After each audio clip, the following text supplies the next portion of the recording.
sometimes the people nobody notices are the ones who see everything. Sometimes the person society ignores becomes the only hope for someone who has lost all hope.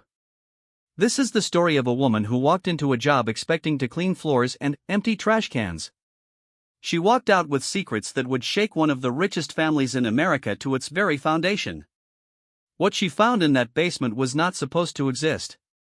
What she did next was not supposed to happen. But, when you have nothing to lose, you become the most dangerous person in any room. This is the true story of courage, greed, betrayal, and the unbreakable human spirit. This is the story of how one woman changed everything. The morning sun was just beginning to rise over the city of Charleston, South Carolina when Margaret Williams stepped off the bus at the corner of King Street and Calhoun. She was 52 years old, and her feet already hurt from standing on the bus for 45 minutes because all the seats had been taken by the time she got on at her stop in the poorer part of town.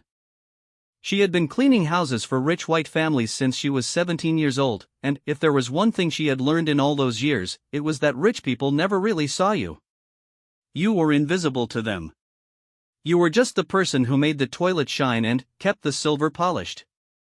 They talked on the phone about their private business while you stood right there in the room. They left important documents on their desks without a second thought. They trusted you with their houses, their children, their deepest secrets, but they never once asked your last name or wondered where you lived or how you got to work every morning. Margaret had cleaned for doctors and lawyers and politicians. She had cleaned for old money families whose ancestors had owned plantations and for new money families who had made their fortunes in technology or real estate. She had seen affairs and drug problems and family feuds. She had watched children grow up spoiled and ungrateful. She had witnessed marriages fall apart behind closed doors while the couple smiled for photographs at charity events. Nothing surprised her anymore. Or at least, that is what she thought on that ordinary Tuesday morning as she walked the 12 blocks from the bus stop to the address written on the piece of paper in her pocket. The Thornton estate sat at the end of a private road lined with ancient oak trees. The trees were so old and so large that their branches created a tunnel of green over the road, blocking out most of the sunlight even on the brightest day. Margaret had heard about this family before. Everyone in Charleston had heard of the Thorntons. They were one of the oldest and richest families in the South, with a fortune that had started in cotton and rice in the days before the Civil War and had grown over the generations into banking, shipping, real estate, and dozens of other businesses. The current head of the family was supposed to be worth somewhere around $4 billion, though nobody knew the exact number because the Thorntons were famous for keeping their affairs private. They did not give interviews. They did not appear on television. They did not attend public events unless absolutely necessary. They lived behind the walls of their estate like ghosts, and that was exactly how they liked it. Margaret had gotten this job through her cousin Dolores, who had worked for another wealthy family in the area for 20 years. The Thorntons had called looking for a new housemaid after their previous one had quit suddenly, without giving a reason. The pay was better than anything Margaret had ever been offered before. 3 times what she usually made, plus health insurance and 2 weeks of paid vacation every year. It seemed too good to be true, and Margaret had wondered why anyone would quit a job like that without notice. But she needed the money. Her husband Jerome had died 2 years ago from lung cancer, and the medical bills had eaten up all of their savings. She was still paying off the debt. She lived in a small apartment in a building that should have been condemned years ago. The roof leaked when it rained. The heat barely worked in the winter. She could not afford to ask questions about why the last housemaid had left so suddenly. The main house came into view as Margaret rounded a curve in the road, and she stopped walking for a moment just to take it in. She had cleaned in some impressive homes over the years, but this was something else entirely. The mansion looked like something out of a movie about the Old South. It had tall white columns across the front and 2 wings that extended out on either side. There were at least 3 floors that she could see from the outside, and she guessed there might be an attic above that as well. The gardens around the house were perfectly maintained, with roses and azaleas and flowering bushes that Margaret could not identify. There was a fountain in the circular driveway, and beyond the main house she could see what looked like guest houses or servants' quarters and what might have been stables in the distance. The whole property must have covered hundreds of acres. It was like stepping back in time to an era when families like the Thorntons had owned everything and everyone, including people who looked like Margaret.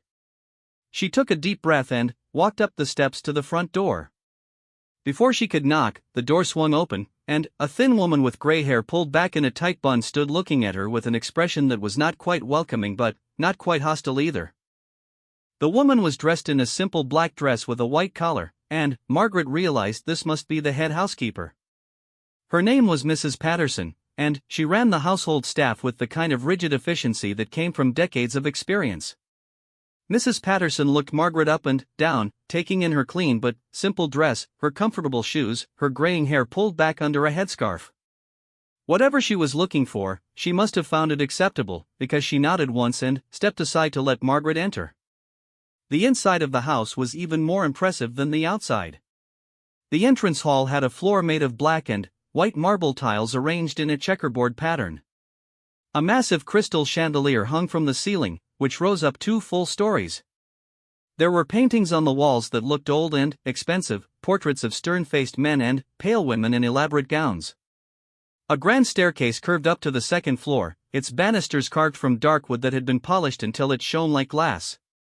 Margaret tried not to stare, but it was difficult. She had never been inside a house this grand.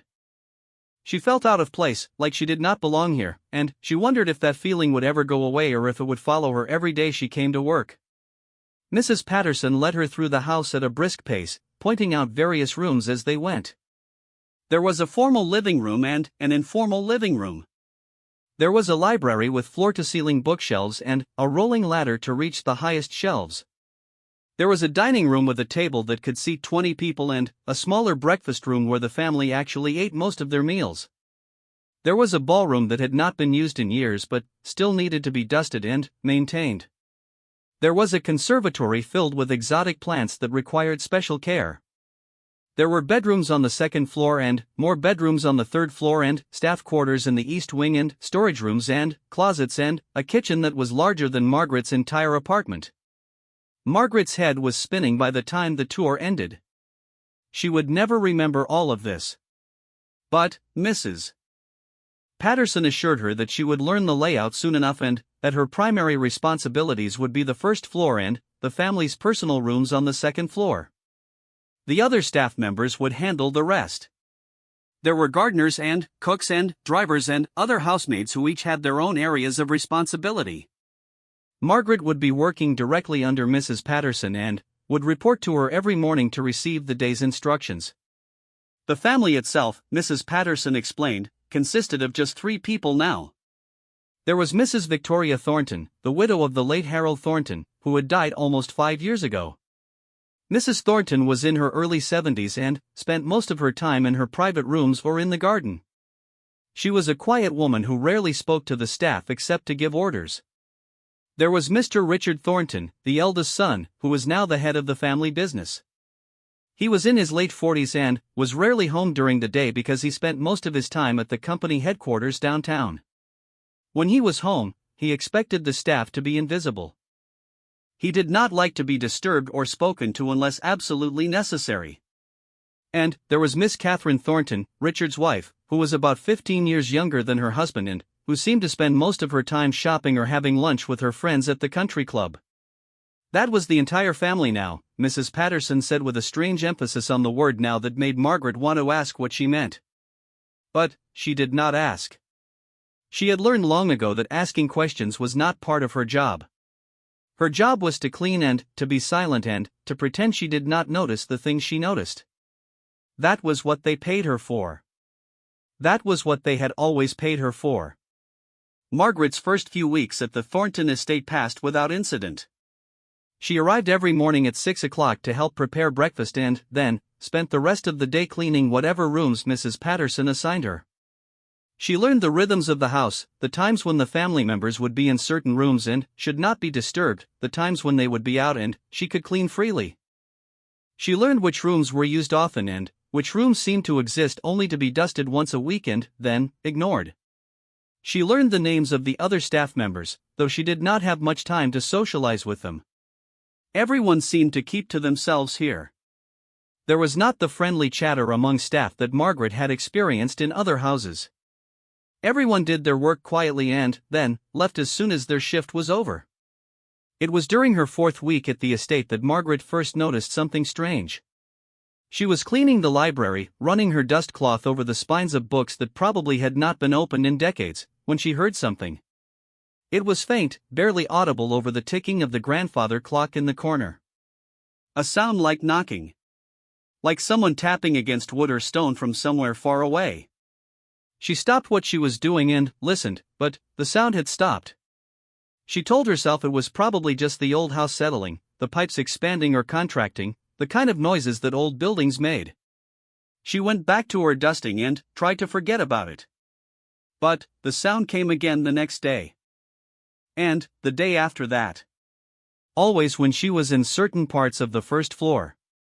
Always faint and far away, like it was coming from somewhere below her. From underground. The Thornton estate had a basement, Margaret knew, though she had never been down there. Mrs. Patterson had not included it in the tour and had not mentioned any cleaning duties related to it. The door to the basement was at the end of a hallway near the kitchen, and it was always locked. Margaret had walked past it many times but had never thought much about it. Many old houses had basements that were used for storage or wine cellars or mechanical equipment. There was no reason to think there was anything unusual about the Thornton basement. Except for those sounds. Those faint knocking sounds that seemed to come from somewhere down below. Margaret told herself to ignore it. It was none of her business.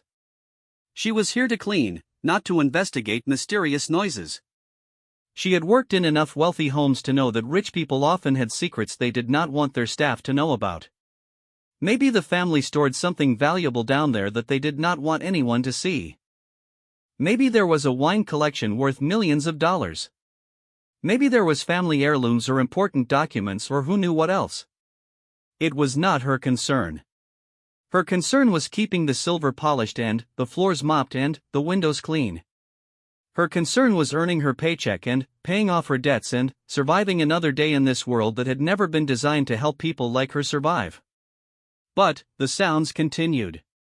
Day after day. Week after week. And Margaret found herself thinking about them at night when she was lying in her bed in her small apartment, listening to the traffic outside and the neighbors arguing through the thin walls. She thought about the way Mrs. Patterson had emphasized the word now when she said the family consisted of just 3 people. She thought about why the previous housemaid had quit so suddenly, without giving a reason. She thought about the way the other staff members seemed afraid to talk about anything, the way they kept their eyes down and their mouths shut and hurried away as soon as their work was done. Something was wrong in this house. Margaret could feel it in her bones, the way she had felt it when Jerome's coughing had first started getting worse, and she had known, even before the doctor said anything, that he was not going to get better. She had that same feeling now. That same sense that something terrible was hiding just beneath the surface, waiting to be discovered. She told herself to let it go. She told herself that getting involved in the affairs of rich white people was the fastest way for a black woman in the South to find herself in trouble. She told herself that she had Jerome's medical bills to pay and her rent was due at the end of the month and she could not afford to lose this job over some mysterious noises that were probably nothing. But the sounds continued. And Margaret could not stop listening. It was on a Thursday afternoon in late September that Margaret finally gave in to her curiosity. Mrs. Patterson had gone into town for the afternoon to run errands. Mr. Richard was at his office downtown, where he spent most of his days. Mrs. Victoria was napping in her rooms upstairs, as she did every afternoon from 2 until 4. Mrs. Catherine was at the country club for her weekly bridge game and would not be home until dinner. The other staff members had finished their duties for the day and had already left. Margaret was alone in the house, or at least as alone as anyone could be in a house this large, with nothing but her own thoughts and that faint knocking sound that she could hear even now, coming from somewhere beneath her feet. She walked to the door at the end of the hallway near the kitchen. The door to the basement. It was made of heavy oak, darker than the other doors in the house, and it had a different kind of lock than the other rooms. A modern deadbolt that looked out of place on such an old door. Margaret reached out and touched the handle, not trying to open it, just touching it, as if that might tell her something about what was on the other side. The metal was cold under her fingers. The knocking sound had stopped, but she could swear she heard something else now. Something that might have been a voice. A human voice, muffled and distant, coming from somewhere far below. Margaret's heart was pounding in her chest. She knew she should walk away. She knew she should go back to her dusting and pretend she had never heard anything. But her hand was already moving to the keyring at her belt. Mrs. Patterson had given her keys to most of the rooms in the house so she could clean them when the family was away. She had never tried to see if any of them fit the basement door. She had never wanted to know. But now her fingers were sorting through the keys, one after another, trying each one in the lock. The fifth key fit. The lock clicked open. Margaret stood there for a long moment, her hand on the handle, her breath coming fast and shallow. She could still walk away. She could lock the door again and pretend this had never happened. But she knew she would not. She had spent her whole life being invisible, being silent, being the person who saw everything but said nothing. Just this once, she wanted to know the truth. Just this once, she wanted to see what the rich people were hiding. She opened the door. A flight of stairs led down into darkness. The air that came up from below was cool and damp, with a strange smell that Margaret could not quite identify. It was not the musty smell of an unused basement or the chemical smell of stored cleaning supplies. It was something else. Something that made the hair on the back of her neck stand up. She felt along the wall until she found a light switch and flipped it on. A single bare bulb illuminated the stairs, but the bottom was still lost in shadow.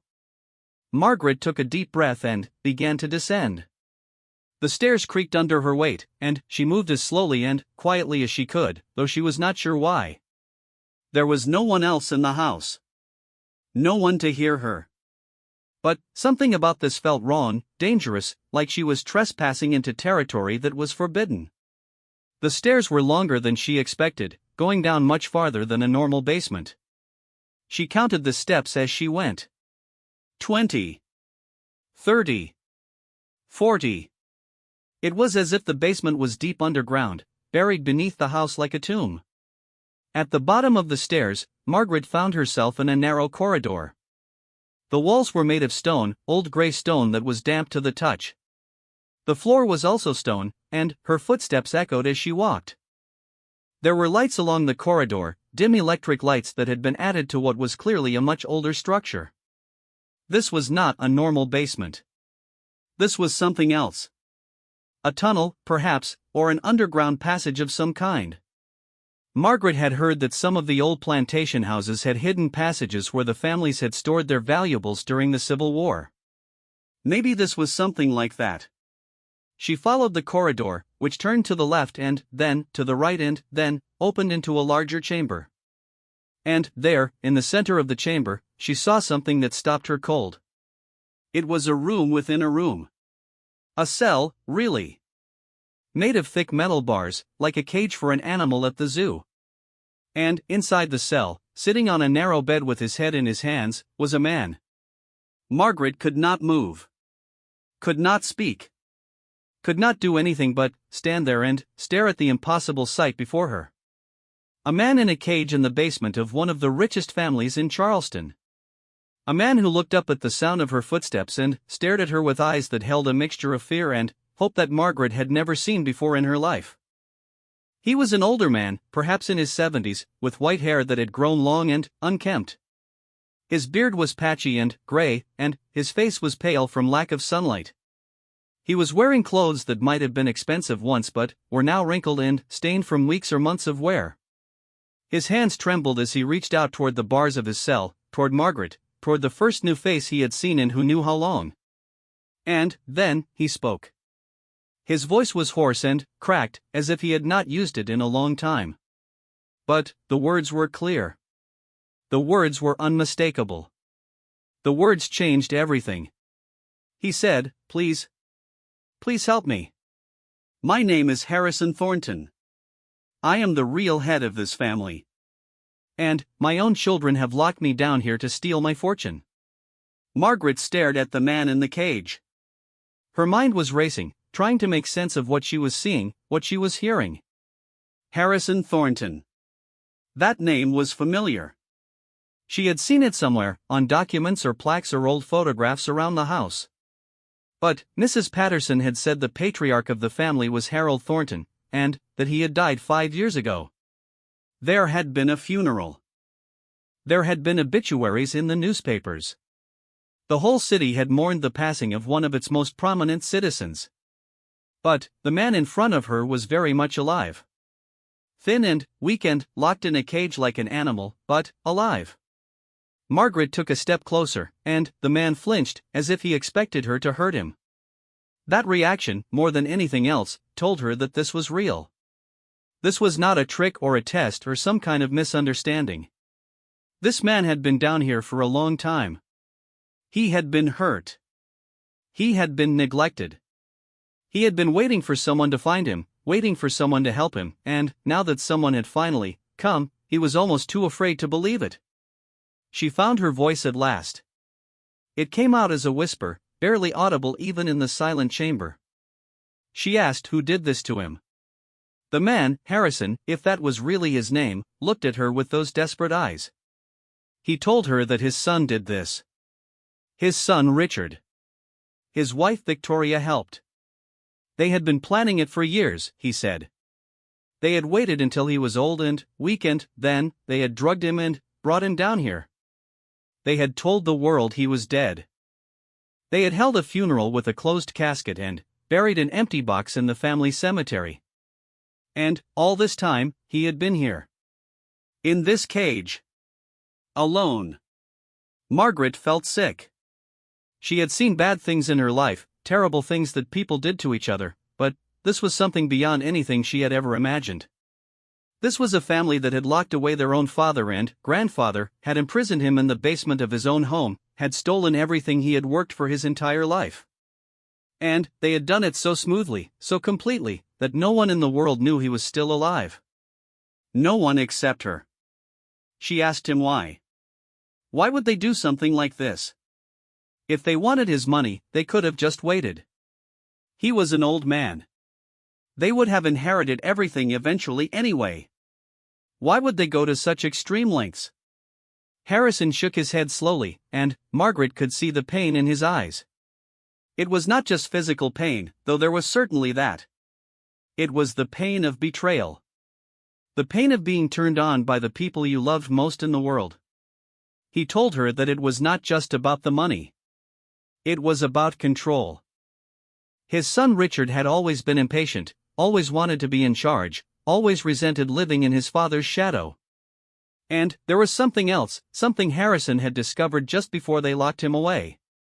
Something that Richard did not want anyone else to know. Margaret asked what it was. What had he discovered?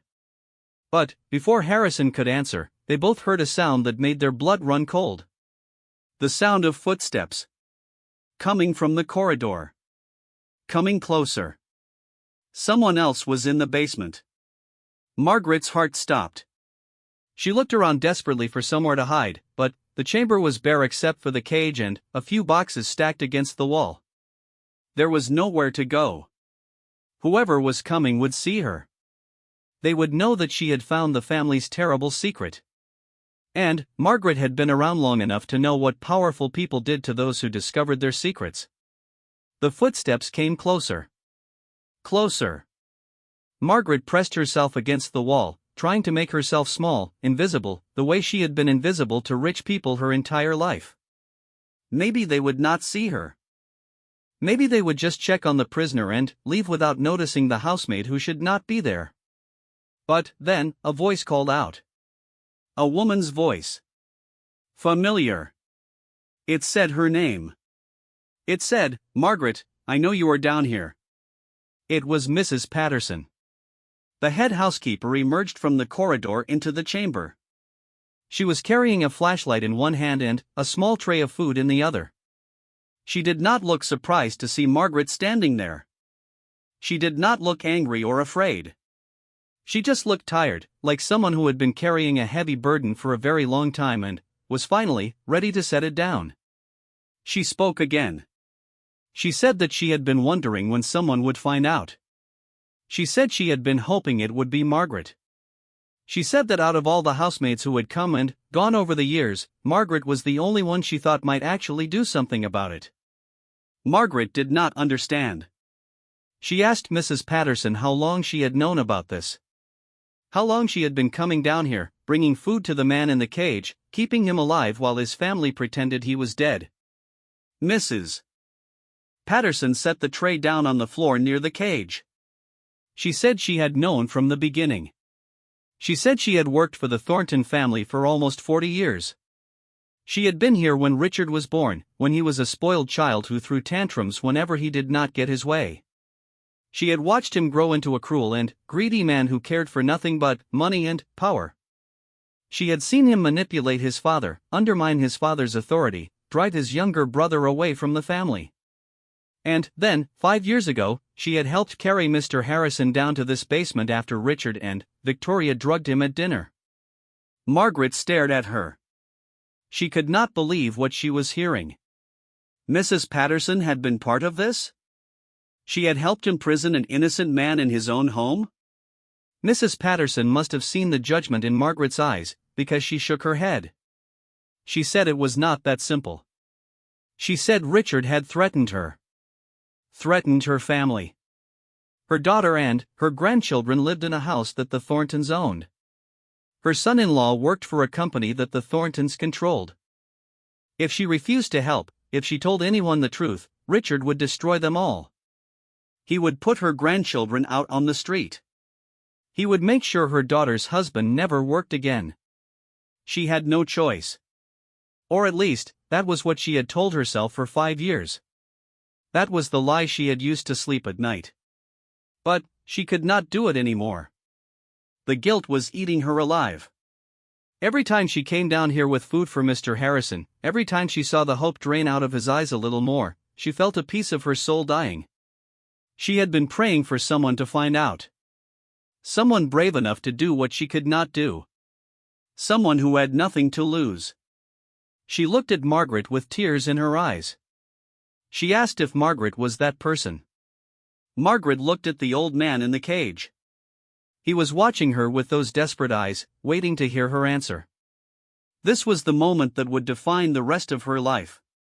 She could walk away.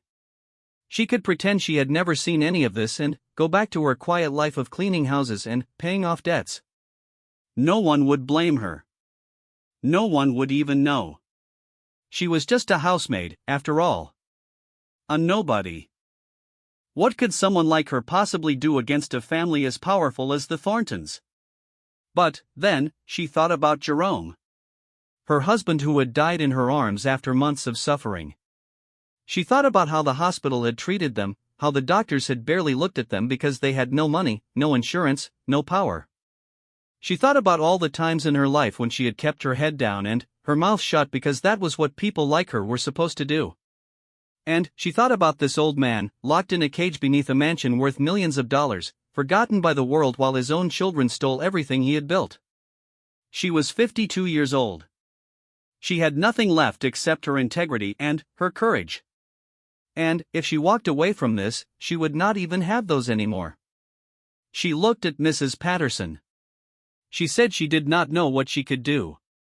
She said she was just a housemaid, she had no money, no connections, no way to fight against a family like the Thorntons. But, she said she would try. She said she would find a way to help this man, even if it cost her everything. Mrs. Patterson nodded slowly. She reached into her pocket and pulled out a key. A small brass key that glinted in the dim light. She said this key would open the cage. She said she had been carrying it for 5 years, waiting for the right moment to use it. She held it out to Margaret. Margaret took the key. It was cold and heavy in her hand. Such a small thing to hold so much power. She walked to the cage and fitted the key into the lock. It turned with a click that seemed to echo through the entire chamber, through the entire house, through the entire history of this family built on secrets and lies and cruelty. the door of the cage swung open. Harrison Thornton stared at the open door for a long moment, as if he could not believe it was real. Then, slowly, painfully, he rose to his feet. He had not walked in a long time, and his legs were weak and unsteady. Margaret took his arm to help him, and she felt how thin he was, how fragile. This man had once commanded a business empire worth billions of dollars. Now he could barely stand on his own. But he was free. He was free, and Margaret had freed him. And, somewhere above them, in the grand rooms of the mansion they could not see, the family that had done this to him went about their day without any idea that everything was about to change. The first challenge was getting Harrison out of the basement without anyone seeing them. Mrs. Patterson knew the routines of everyone in the household better than anyone. She knew that Mrs. Victoria would sleep for another hour at least, that Mr. Richard would not return from his office until after 6 in the evening, that Mrs. Catherine never came home from the country club before dark. The other staff members had already left for the day. If they moved quickly, they might be able to get Harrison to safety before anyone knew he was gone. But where would they take him? Harrison was weak and confused after years of captivity. He needed medical attention. He needed someone to believe his story. And the Thorntons had enough money and influence to make anyone look the other way. They owned newspapers and television stations. They donated to hospitals and universities. They had connections to politicians and judges and police chiefs. If Margaret simply called the authorities, there was no guarantee they would help. There was a very good chance they would deliver Harrison right back to his captors. Margaret thought about all of this as she and Mrs. Patterson helped Harrison climb the endless stairs from the basement to the first floor. He was so weak that they had to stop several times for him to catch his breath. His legs shook with every step. But there was a determination in his eyes that had not been there before. He had been given a chance at freedom, and he was not going to waste it. They made it to the top of the stairs and through the door into the hallway near the kitchen. Margaret held her breath as they passed through the house, expecting at any moment to hear footsteps or voices, to be discovered and stopped. But the house remained silent. The only sound was their own breathing and the soft shuffle of Harrison's feet on the marble floor. Mrs. Patterson led them to a side door that the staff used when they did not want to be seen by the family. It led out to a small courtyard near the servants' quarters, away from the main driveway and the windows of the principal rooms. Beyond the courtyard was a path through the gardens that eventually connected to the road that ran along the edge of the property. If they could make it to the road, they could call for help. They could find someone who would listen. But Harrison stopped before they reached the door. He leaned against the wall, breathing hard, and Margaret could see that he was pushing himself beyond his limits. He had been living in a cage for 5 years. He had barely moved, barely eaten, barely seen sunlight. Walking across a house felt like climbing a mountain to him. He spoke in a voice that was barely a whisper. He said he could not make it. He said they should leave him and go get help. He said he had waited this long, he could wait a little longer. Margaret shook her head. She told him they were not leaving him. She told him they had come this far and they were going to finish what they started. She looked at Mrs. Patterson, and something passed between them, an understanding between two women who had spent their lives serving others and who were now finally doing something for themselves. Mrs. Patterson nodded. She said she knew a place. There was a small cottage on the far edge of the property that had been used by the groundskeeper before he retired. It had been empty for years, and the family never went there. They could hide Harrison there while they figured out what to do next. It was not a perfect plan, but it was better than trying to get him off the property in the state he was in. They changed direction, moving through a different door that led out to the gardens. The afternoon sun was bright after the darkness of the basement, and Harrison had to shield his eyes with his hand. He had not seen natural light in so long that it hurt him. Margaret felt a surge of anger at the people who had done this to him, at the cruelty that could lock an old man in darkness for years while living in luxury just a few floors above his prison. The cottage was about half a mile from the main house, hidden behind a grove of magnolia trees. It was small and dusty and full of old gardening equipment, but it had a bed and a bathroom and windows that let in light. Margaret helped Harrison sit down on the bed while Mrs. Patterson went to check that no one had followed them. The old man sat there for a long moment, just looking around at the simple room, at the dust motes floating in the sunlight, at the freedom he had not tasted in 5 years. Then, he began to cry. Margaret did not know what to do. She had never been good at comforting people, especially people she did not know. But something made her sit down beside him and take his hand in hers. His skin was paper-thin and covered in age spots, and she could feel his bones beneath the flesh. He was so frail, so broken. But he was alive. Against all odds, he was still alive. He told her thank you. He said he had given up hope that anyone would ever find him. He said he had thought he would die in that cage, alone and forgotten, and that his children would inherit everything he had built and no one would ever know the truth. Margaret asked him to tell her the truth now. She asked him to tell her everything, from the beginning, so she would know what they were dealing with. Harrison wiped his eyes and took a deep breath.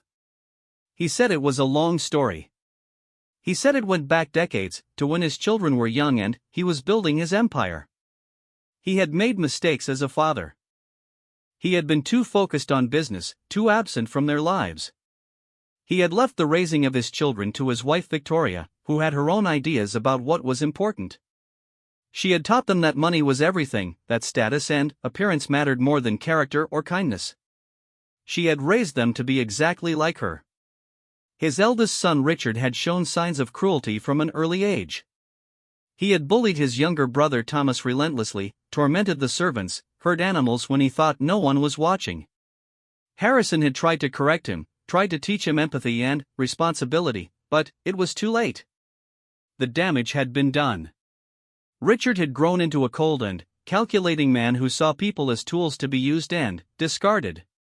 Thomas, the younger son, had been different. He had been kind and thoughtful, interested in art and music rather than business. Harrison had loved him deeply, had hoped that Thomas would be the one to carry on the family name with honor. But Victoria and Richard had made Thomas's life miserable. They had mocked him for his sensitivity, called him weak, excluded him from family decisions. Eventually, Thomas had left. He had moved to California and cut ties with the family, wanting nothing to do with their money or their cruelty. Harrison had not heard from him in over 10 years. Margaret asked about the discovery Harrison had mentioned earlier, the thing he had found out just before they locked him away. What was it that Richard did not want anyone to know? Harrison's expression darkened. He said it was about the business. About how Richard had been running things behind his back while Harrison was still supposedly in charge. He had discovered that Richard had been embezzling money from the family companies, hundreds of millions of dollars over the years, funneling it into offshore accounts under fake names. But that was not the worst of it. Richard had also been involved in illegal activities. Fraud. Bribery. And something else, something that Harrison hesitated to talk about even now. He said Richard had been working with dangerous people. Criminals who helped him launder money and eliminate business rivals. There had been suspicious accidents, people who got in Richard's way and, then, suddenly, died or disappeared. Harrison could not prove any of it, not yet, but he had been gathering evidence. He had been planning to go to the authorities, to expose his own son and save the family business from being destroyed by corruption. But Richard had found out. Somehow, he had learned that Harrison was investigating him. And, instead of waiting for his father to turn him in, he had decided to act first. The dinner 5 years ago had been a celebration of Harrison's 75th birthday. The whole family had been there, even some distant relatives who rarely visited. Victoria had prepared his favorite meal, and Richard had given a toast praising his father's lifetime of achievement. Harrison had felt loved that night, appreciated, surrounded by family. He had let his guard down. The drug they used was tasteless. Harrison had not noticed anything until he started feeling dizzy, until his vision began to blur and his words started to slur. He remembered Victoria's face as he collapsed, her expression calm and cold as she watched him fall. He remembered Richard standing over him, telling him that this was for the best, that the family would be better off without him. and then, he remembered nothing until he woke up in the cage in the basement, alone in the dark, with no idea how much time had passed. Margaret listened to all of this with growing horror. She had known that the Thorntons were powerful, but she had not realized the depth of their corruption. This was not just a family dispute over money. This was something much darker. These were people who had committed crimes, who had possibly murdered people, who had imprisoned their own father for years. And now she and Mrs. Patterson were the only ones who knew the truth. She asked Harrison if he had any of the evidence he had gathered. Was there anything left that could prove what Richard had done? Harrison nodded slowly. He said the evidence was still there, hidden in a place that only he knew about. Before the dinner, before they drugged him, he had taken all the documents and files he had gathered and hidden them somewhere safe. He had been paranoid, worried that Richard might search his office, so he had chosen a hiding place that no one would ever think to look. Margaret asked where. Harrison told her about a room in the house that had been sealed up decades ago, during a renovation. It was a small study that had belonged to his grandfather, located behind what was now a wall in the library. The doorway had been covered over, but the room itself still existed, forgotten and unchanged. Harrison had discovered it by accident years ago when he was looking at the original architectural plans of the house. He had never told anyone about it. It was his secret place, where he could go to think and be alone. And that was where he had hidden the evidence against his son. Mrs. Patterson returned to the cottage, her face tense with worry. She said she had checked the main house, and everything was still quiet, but they did not have much time. Mrs. Victoria would wake from her nap soon, and, when she did, she would expect her afternoon tea. If Mrs. Patterson was not there to prepare it, questions would be asked. Margaret understood. They needed to act fast. She told Harrison to stay in the cottage, to rest and recover his strength. She and Mrs. Patterson would go back to the house. Margaret would find the hidden room and retrieve the evidence while Mrs. Patterson kept up appearances with the family. Once they had the evidence, they would figure out the next step. Harrison grabbed her hand as she stood to leave. He looked at her with those desperate eyes, and she could see the fear there.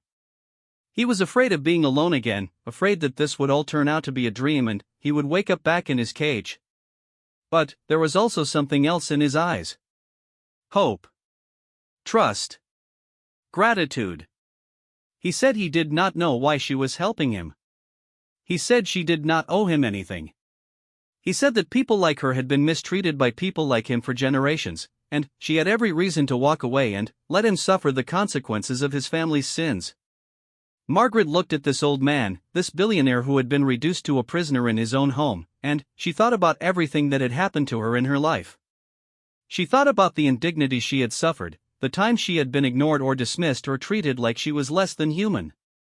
She thought about Jerome, about how the world had failed them both when they needed help the most.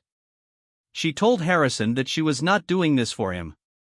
She told him she was doing this because it was right. She told him that she had spent her whole life watching people get away with terrible things because they had money and power, and she was tired of it. She told him that if she could do something about it, even just this once, then her life would mean something. She left the cottage and walked back toward the main house with Mrs. Patterson. The afternoon light was beginning to fade, casting long shadows across the gardens. Somewhere in the distance, a bird was singing. Everything looked so peaceful, so normal. It was hard to believe that just below this beautiful surface, there was so much darkness.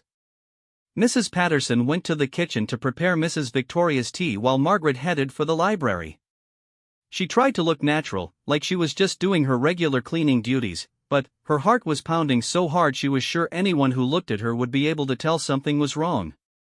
She passed a painting of Harold Thornton, the name they had given Harrison after they declared him dead, and she had to resist the urge to tear it off the wall. These people had rewritten history. They had erased a man's existence and replaced him with a lie. The library was empty when she arrived. She closed the door behind her and looked around, trying to figure out where the hidden room might be. Harrison had said it was behind a wall that had been added during a renovation. She studied the walls, looking for any irregularities, any signs that something was not quite right.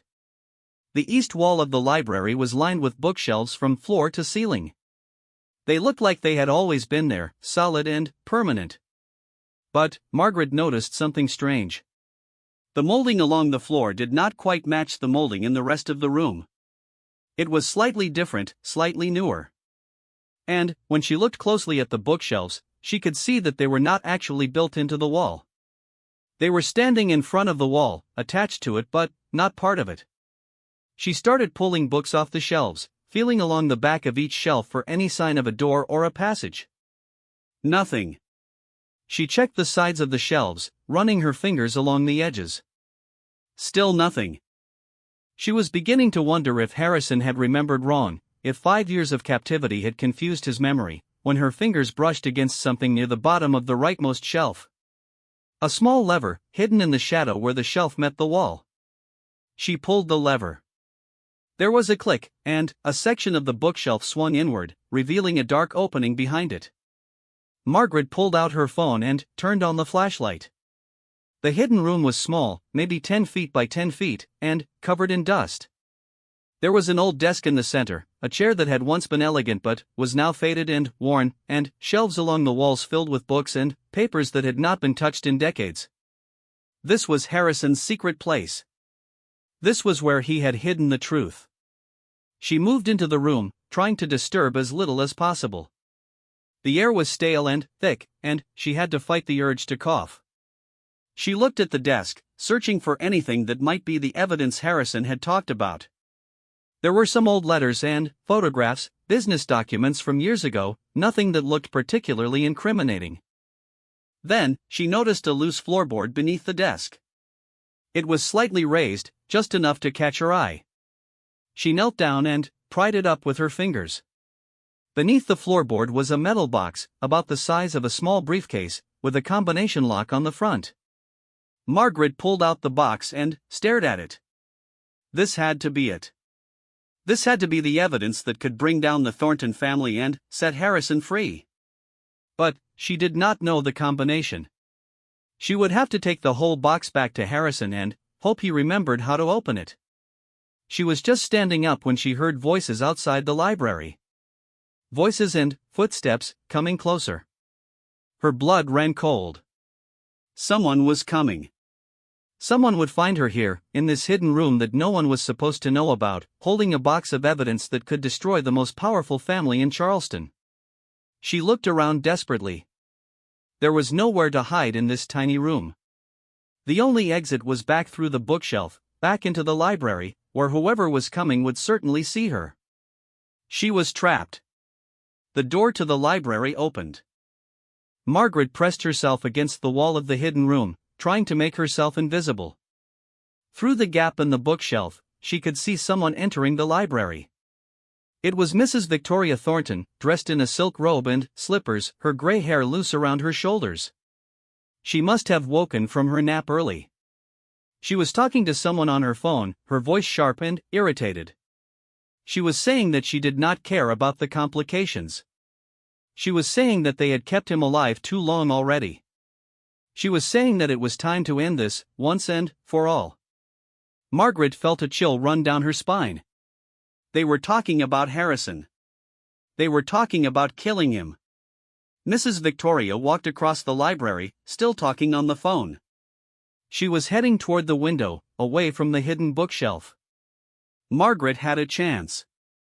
If she could slip out of the hidden room now, while Mrs. Victoria's back was turned, she might be able to get away without being seen. She moved as quietly as she could, sliding through the opening in the bookshelf. The metal box was heavy in her arms, and she clutched it tight to her chest, trying not to let it make any noise. She was almost to the door of the library. Almost free. Then, the floorboard creaked. Mrs. Victoria spun around. Her eyes went wide when she saw Margaret standing there with the metal box in her arms. For a long moment, neither of them moved. Neither of them spoke. The phone slipped from Mrs. Victoria's hand and clattered to the floor. Then, Mrs. Victoria's expression changed. The surprise faded, replaced by something cold and calculating. She looked at Margaret the way a cat might look at a mouse that had wandered too far from its hole. She spoke calmly, as if she were discussing the weather. She said she had wondered how long it would take for someone to find out. She said she had always known it would be one of the servants. The servants saw everything, after all. They were everywhere, always watching, always listening. It was only a matter of time before one of them got curious. Margaret did not know what to say. Her mind was racing, trying to figure out a way out of this situation. She could run, but Mrs. Victoria was between her and the door. She could fight, but she was a 52-year-old woman with bad knees and a metal box in her arms. She could scream, but who would come? The other staff members had gone home. Mrs. Patterson was in the kitchen. There was no one to help her. Mrs. Victoria took a step closer. She asked Margaret what she thought she was going to do with whatever was in that box.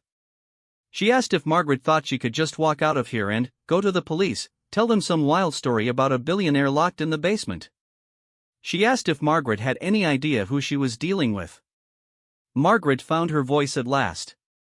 She told Mrs. Victoria that she knew exactly who she was dealing with.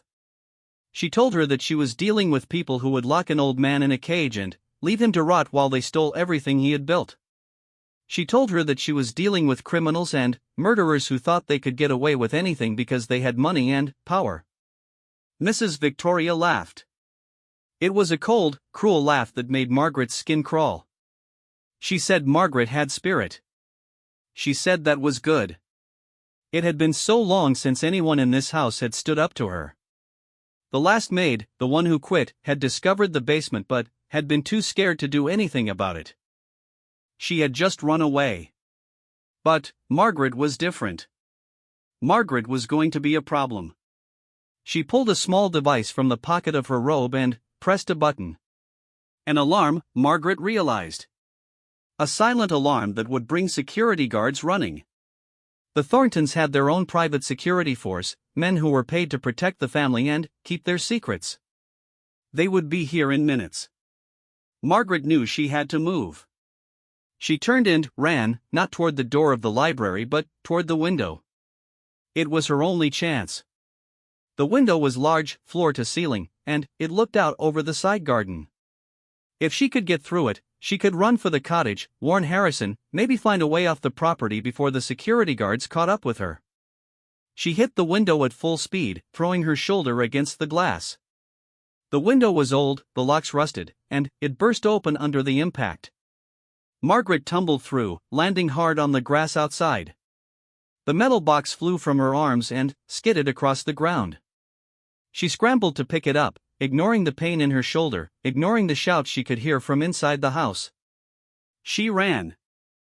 She ran through the gardens, through the grove of magnolia trees, toward the cottage where Harrison was waiting. Her lungs burned and her legs ached and she could hear footsteps behind her, gaining on her, but she did not stop. She could not stop. If they caught her now, it was all over. Harrison would die in that basement, and the truth would die with him. The cottage appeared ahead of her, its windows dark, its door closed. Margaret burst through the door and slammed it shut behind her, looking desperately for something to barricade it with. Harrison was on his feet, alarmed by the commotion, asking what had happened. Margaret told him there was no time to explain. She told him they had been discovered. She told him they had to move, now, before the security guards found them. But, even as she said the words, she knew it was too late. She could hear the guards outside, surrounding the cottage. There was no way out. They were trapped. Harrison looked at the metal box in her arms. He asked if she had found it, if she had found the evidence. Margaret nodded, breathing hard. She had found it. She just did not know if it would do any good now. Harrison took the box from her. His hands were shaking, but there was a new determination in his eyes. He spun the combination lock, his fingers moving with surprising speed, and the box clicked open. Inside were files and folders, photographs and documents, years of evidence that he had gathered against his own son. He pulled out a small device, something that looked like an old cell phone but was not quite. He told Margaret that this was a satellite messenger. He had bought it years ago, before everything happened, as an emergency backup in case he ever needed to contact someone without going through the family's communication systems. He had hidden it in the box with the evidence, just in case. He pressed a button on the device and spoke quickly, giving coordinates, giving a name, asking for help. Margaret did not know who he was calling or if anyone would answer. But it was their only chance. The door of the cottage burst open, and 3 men in black uniforms rushed in. They grabbed Margaret and Harrison, forcing them to the ground, taking the box and the device away. One of the men spoke into a radio, telling someone that they had the subjects, that they were bringing them back to the main house. Margaret felt rough hands pulling her to her feet, dragging her toward the door. She looked at Harrison, saw the fear in his eyes, and felt her heart break. They had tried. They had come so close. But, in the end, the Thorntons had won, just like they always won. They were led back to the main house, where Mrs. Victoria and Richard Thornton were waiting in the grand entrance hall.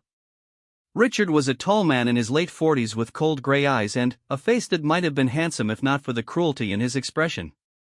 He looked at Margaret and Harrison with contempt, like they were insects that had somehow gotten into his house and needed to be exterminated. He took the metal box from one of the guards and opened it, leafing through the documents inside. His expression did not change, but Margaret could see a muscle twitching in his jaw. He was angry. He was furious. All of his secrets, all of the evidence of his crimes, were right there in his hands. He closed the box and handed it to one of the guards. He told them to burn it. He told them to burn everything, leave no trace. Then, he turned to Margaret and Harrison, and his voice was ice cold. He said they had caused a lot of trouble. He said they had tried to destroy everything he had built. But they had failed. And now they were going to pay the price for their interference. He looked at Harrison, at the father he had imprisoned and betrayed, and there was no love in his eyes. No guilt. No remorse. Only hatred. He said he should have done this 5 years ago. He said keeping Harrison alive had been a mistake, a moment of weakness that he had regretted ever since. But, now that mistake was going to be corrected. He turned to the guards and gave the order. He told them to take Harrison and Margaret to the basement. He told them to make it look like an accident, like the old servant quarters had collapsed or caught fire, something that would explain the bodies without raising questions.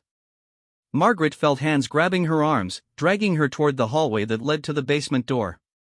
She struggled, but the guards were too strong. She screamed, but her voice echoed uselessly in the vast marble hall. She looked at Mrs. Patterson, who was standing in the corner, watching everything with a face as white as paper. Their eyes met, and Margaret saw the shame there, the guilt, the horror. But Mrs. Patterson did not move. She did not speak. She was too afraid.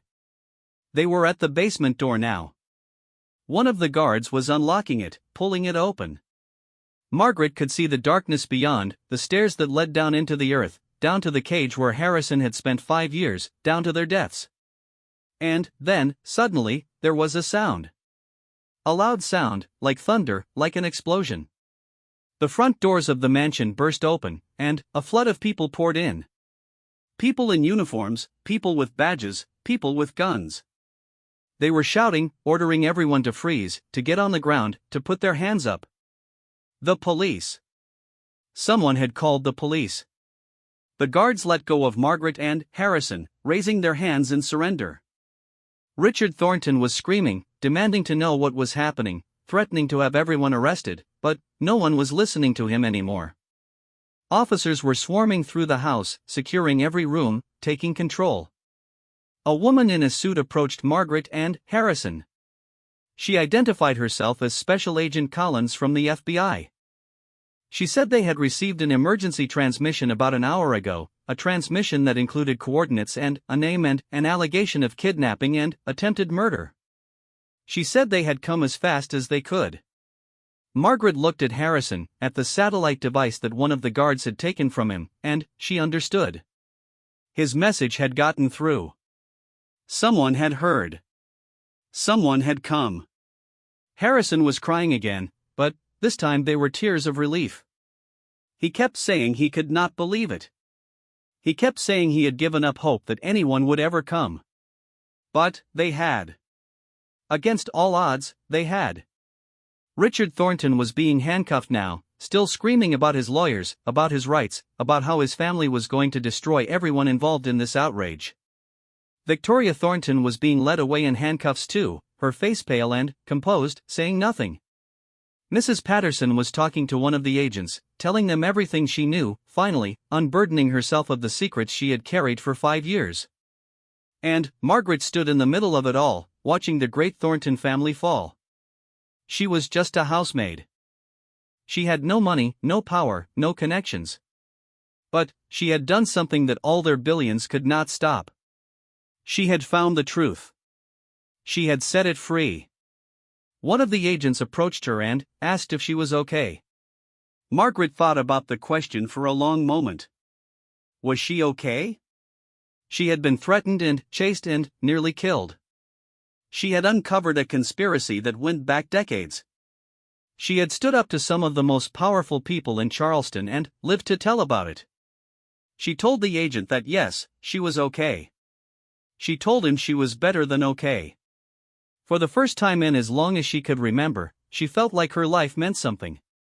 The arrest of Richard and Victoria Thornton sent shockwaves through Charleston and beyond. Within hours, the story had spread across the country and around the world. A billionaire heir and his mother arrested for kidnapping and attempting to murder the family patriarch, who had been declared dead 5 years earlier. A 90-year-old mansion with a secret basement prison. A black housemaid who had risked her life to uncover the truth. It was the kind of story that seemed too dramatic to be real, and yet it was real, every word of it. Margaret found herself at the center of a media storm that she had never expected and did not want. Reporters camped outside her apartment building, calling her phone at all hours, offering money for interviews. News vans followed her when she tried to go to the grocery store. People on the street stopped her to take pictures and ask questions. She had gone from being invisible to being one of the most recognized faces in America overnight. She hated it. She had never wanted to be famous. She had just wanted to do the right thing. But the world did not care about what she wanted. The world saw a story that captured its imagination, and it was not going to let that story go. Harrison Thornton was taken to a hospital where doctors worked to stabilize his condition. 5 years of captivity had taken a terrible toll on his body. He was malnourished and weak, his muscles had atrophied from lack of use, and he had developed several chronic conditions that had gone untreated during his imprisonment.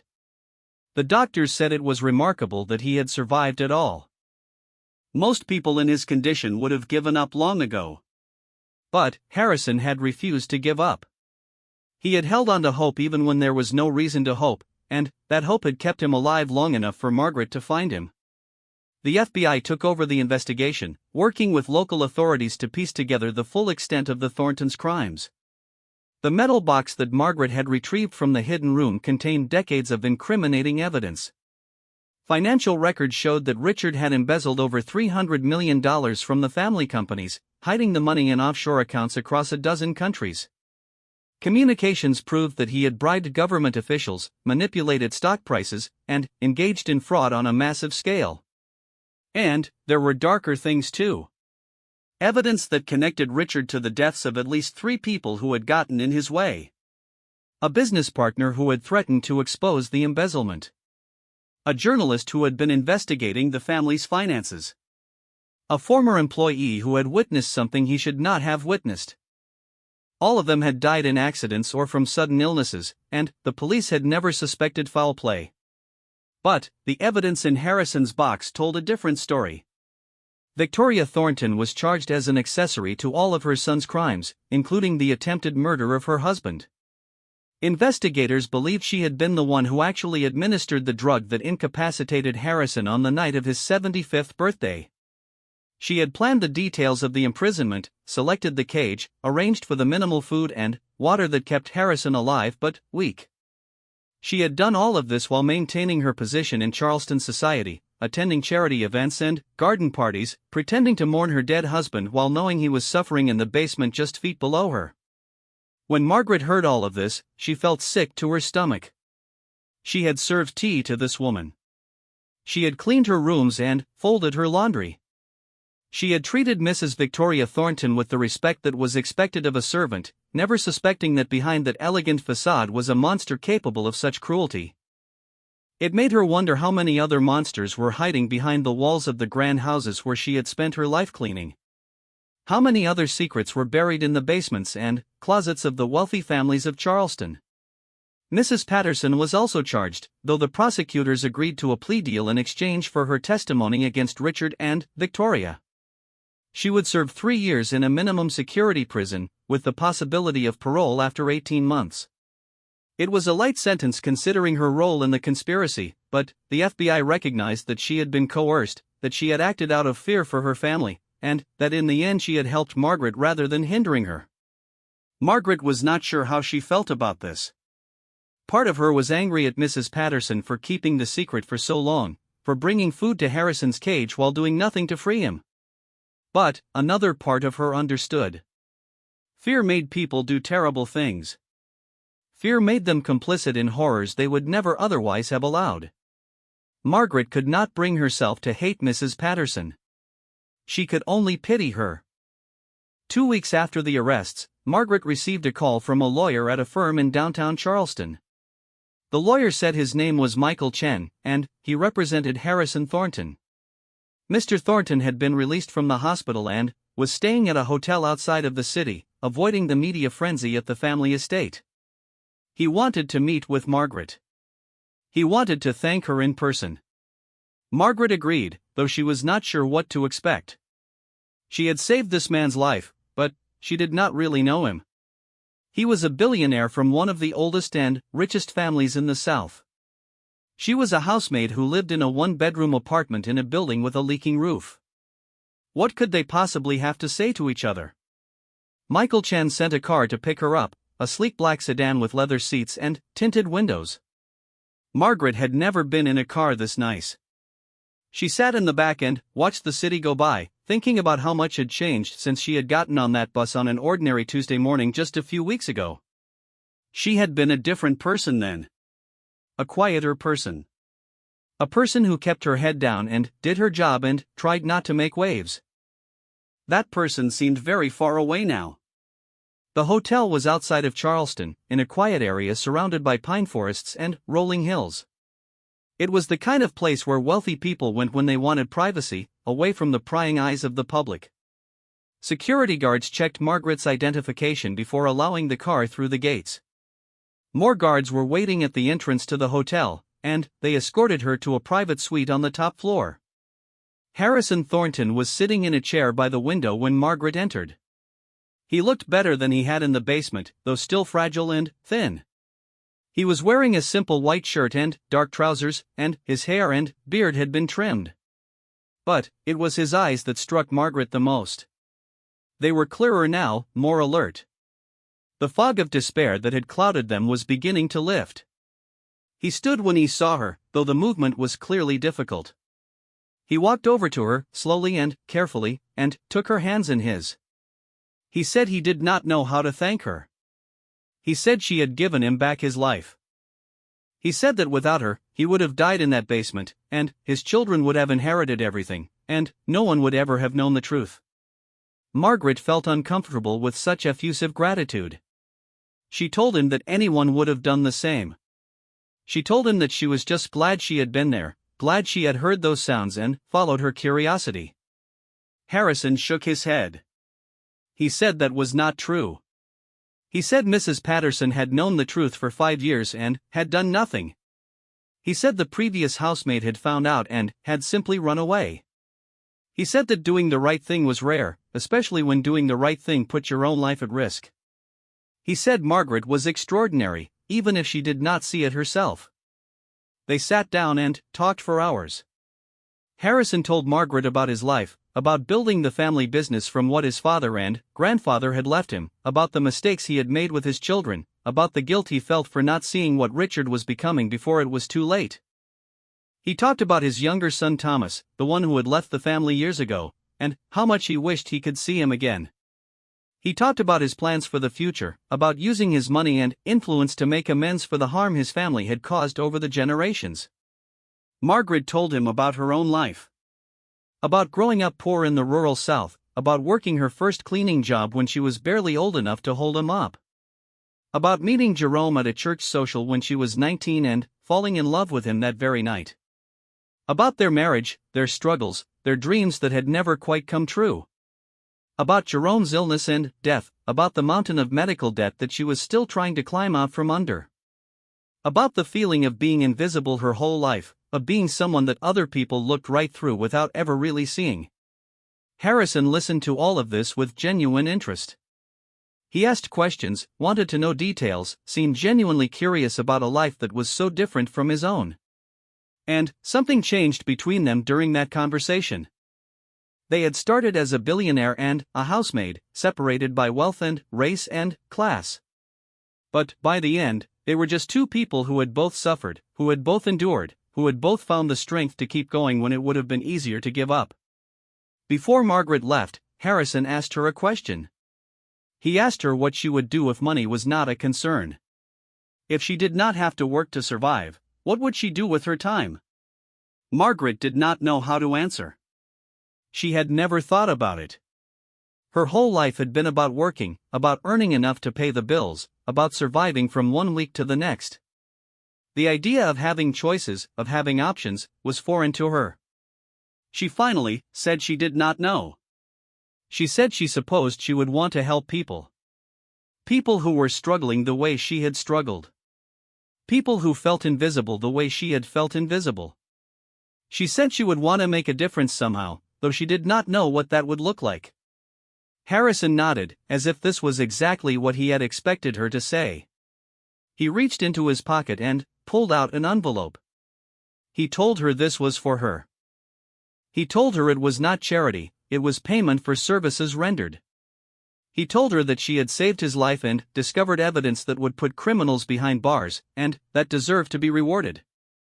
Margaret opened the envelope and looked inside. There was a check. She had to look at it 3 times before she believed what she was seeing. The check was for $10 million. She tried to give it back. She said she could not accept this. She said it was too much. She said she had not done what she did for money. Harrison pushed the check back toward her gently but firmly. He said he knew she had not done it for money. He said that was exactly why she deserved the money. He said too many people in this world did terrible things for money. Finding someone who would do the right thing without expecting anything in return was rare and precious. He said he wanted to give her the freedom to live the rest of her life on her own terms, to make choices based on what she wanted rather than what she needed. He asked her to accept it. He asked her to let him do this one thing for her. Margaret looked at the check in her hands. $10 million. More money than she had ever imagined having in her entire life. Enough to pay off Jerome's medical bills 100 times over. Enough to buy a house, a car, to never worry about rent or food or anything else ever again. Enough to change everything. She thought about saying no again. She thought about the pride that had carried her through 52 years of hard work and hardship. She thought about what Jerome would say if he could see her now, being handed a fortune by a wealthy white man for doing what she believed was simply the right thing. And then, she thought about what she could do with this money. The people she could help. The difference she could make. All the dreams she had never allowed herself to dream because she knew they would never come true. She said yes. She said thank you. And, for the first time in longer than she could remember, she allowed herself to hope for something better. The trial of Richard and Victoria Thornton began 3 months later and lasted for 6 weeks. It was the most sensational trial in Charleston history, and the media covered every moment of it. Margaret was called as a witness, and she spent 2 days on the stand, recounting everything she had seen and heard and discovered. The defense attorneys tried to discredit her, suggesting that she had invented the story for money and fame, but Margaret's testimony was straightforward and unshakable. She had no reason to lie. She had nothing to gain. She was just telling the truth. Harrison also testified, though his doctors had been worried about whether he was strong enough. He sat in the witness chair and looked at his son and his wife, the people who had locked him in a cage for 5 years, and he told the jury everything. His voice was weak, but his words were powerful. He described the moment he realized the dinner was a trap. He described waking up in the darkness, not knowing where he was or what had happened. He described the years of isolation, of despair, of praying that someone would find him and save him. And he described the moment Margaret had appeared, the moment he had dared to hope again. The jury deliberated for only 4 hours before returning guilty verdicts on all counts. Richard Thornton was convicted of kidnapping, attempted murder, embezzlement, fraud, bribery, and 3 counts of murder in the first degree. He was sentenced to life in prison without the possibility of parole. Victoria Thornton was convicted of conspiracy to commit kidnapping, attempted murder, and obstruction of justice. She was sentenced to 40 years in prison. When the verdicts were read, Richard showed no emotion. He sat perfectly still, his face a mask of cold indifference, as if the proceedings had nothing to do with him. But Victoria broke down. She sobbed and wailed and had to be dragged from the courtroom by bailiffs. Margaret watched her go and felt nothing.